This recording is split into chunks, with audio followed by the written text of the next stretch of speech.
นิพพานคือการทิ้งนิพพานไม่ใช่การเอาจำไว้แม้แต่มีติดอยู่นิดนึงก็ไปนิพพานไม่ได้นิพพานในสละออกหมดในใจนี่ไม่เหลือเลย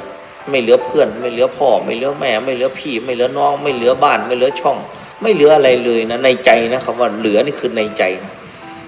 ใจนี่สามารถสละได้ตายวันนี้ก็พร้อมที่จะตาย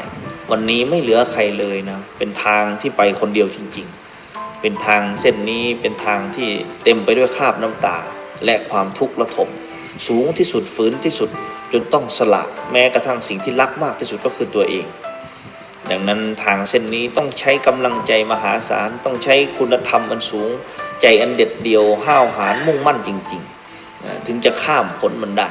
ไม่งั้นข้ามไม่ได้หรอกโภคะนี้เต็มไปด้วยความห่วงใยความรักความเมตตาความห่วงหาอา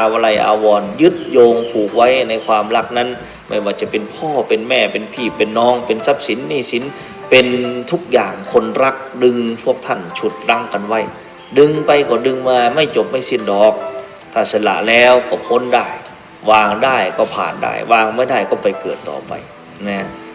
ขอให้เป็นกำลังใจว่าที่สุดแล้วเราจะไม่เหลือใครวันสุดท้ายจะเหลือแต่ลมหายใจเข้าลมหายใจออกและที่สุดลมหายใจก็ดับไป